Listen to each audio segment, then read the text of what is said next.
So many golfers get that tee shot away, but they've got a long approach shot into the green. So it's a fairway wood or a hybrid.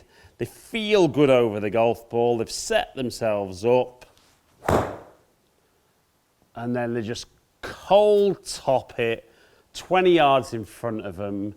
Now, if that's you and something you do in your game, you're very similar to someone I had in front of me last week. Kind of mid-high handicapper, felt driving was good, iron shots were good, but fairway woods and hybrids were an absolute killer for his golf game.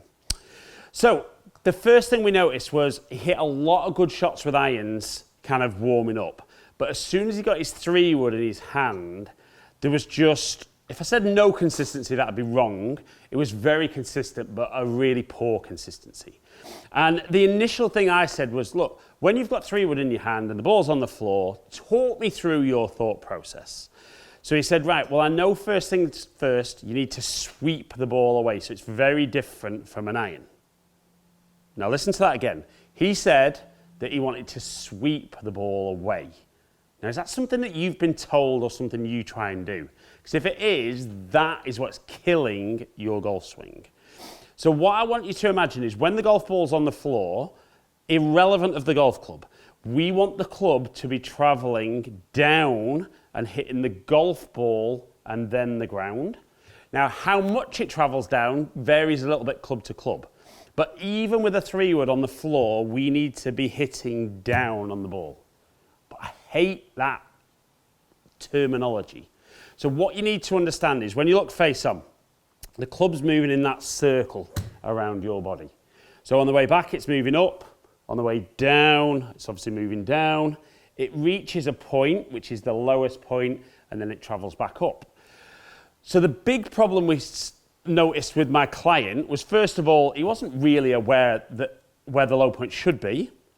Everything he was doing was encouraging the low point to be behind the golf ball.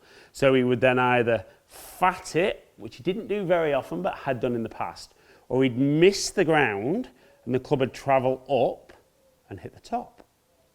Now there we go, that was a real light bulb moment for him. So we'll talk through his setup. So he was talking to me about, obviously, driver, he's trying to get the ball opposite his left big toe, so just maybe slightly back of that. And he said, and he knew that he wanted like that little bit of tilt. And he's almost talking me through the perfect setup with driver when the ball's up in the air. So he's in this position at address. Okay, so then when we got him to make a couple of practice swings from there, and I said, I want you to touch the ground, we noticed straight away that he touched the ground back here. So it was very noticeable that his low point would have been behind the ball. So I said to him, right, if we wanted to get your low point ahead, would we need to change anything at address? And he went, well, I probably do this all right with my irons. And we showed him on TrackMan. He was great with his irons. So he said, if I were to put the ball in the middle of my stance and make my swing and feel like I touch the ground and take a divot like I would with an iron, how's that going to work? So he set up to the golf ball, ball in the middle. Spine was a little bit of a tilt, but nowhere near as exaggerated. And his first swing was actually a lovely shot, but very, very low, great strike. And we could see, very much like the shot I've hit there, the low point was 6 inches ahead. So the club's traveled down 6 degrees. And you can see the ball flight extremely low, carrying decent and then running out a lot. So I said to him, there might be a time and a place when that's the shot you're looking to hit, but would you like to see 3-wood that high or a bit higher? And he went, well, a bit higher. So he said, right, if when you swung with the ball in the middle, your low point was 6 inches ahead, if we wanted the low point to be less ahead, we could just move that ball position maybe a couple of inches forward. And he went, okay, that makes sense. That feels more like a long iron. Now, to be fair, he wasn't very good with his hybrids either, and I'm going to show you in a second that, but you can understand his thinking. It was ball forward, sweeping it. So we had that ball slightly further forward, and then again said, just swing it like you would an iron. And straight away, we saw the low point less ahead, still ahead to the club moving down. We saw the strike was actually higher up the face. We then saw a pick up in carry, a pick up in total, but also a much higher flighted shot. And it was quite funny because, I mean, literally this was 2 or 3 shots for him, and his first comment was, it can't be that easy. It really can't be that simple to go from topping it to hitting it great every time. And I went, well, I'll tell you what then, let's go back to your old setup. Let's make that swing again. And instantly, as soon as he put the ball forward though, he wanted to stand more this way. I said, no, no, no, that's not what you were doing. Tilt it back again, make that swing. And he went, look at that. On call, the perfect topped one. So we kind of discussed that that's never a useful shot. So instead of the ball being central, maybe 1.5 inches, a couple of inches forward, maybe feeling a little bit more in line with kind of his heart, and then make that swing very much like an iron. And don't be afraid if he was going to be taking a divot on the grass, or certainly when he was in here with me, feeling he was touching the mat ahead of where the ball would be. So he'd stand up there with 3-wood.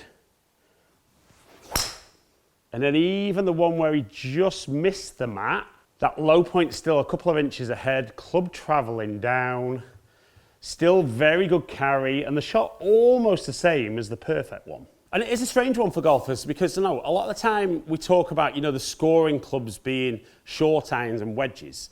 But if you're somebody who's constantly got approach shots that are maybe 180 to 210, 220 into the green, and all you're doing is topping those are destroying your scores. It doesn't matter how good your wedge shots then become, but if you can get good off the floor with 3-wood, 5-wood, 3 hybrid, 4 hybrid, then all of a sudden, if you're not on the green, you're much closer, and then the wedges can play their part.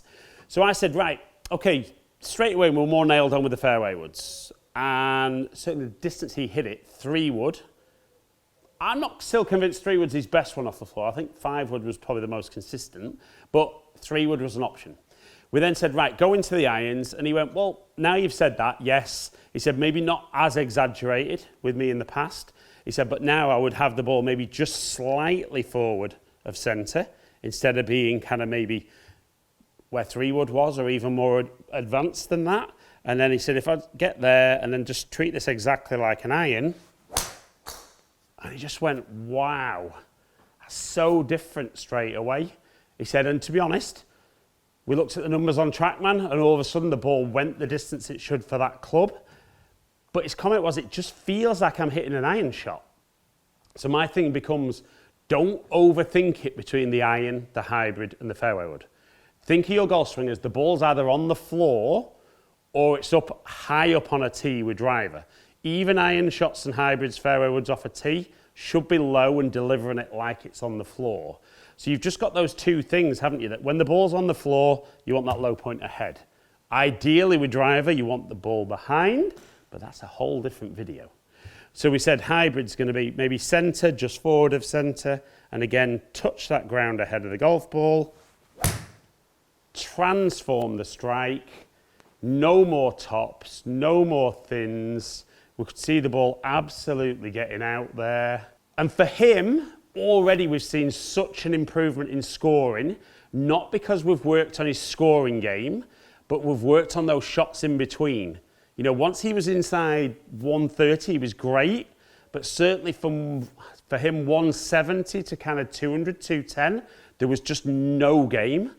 Whereas we spoke about having that ball not as far forward as normal, making sure that low point's ahead, get some good strikes on the ball, get the ball closer to the green in 2, and like for most of you, that's going to help you not only hit better shots and feel better, but turn it into better scores.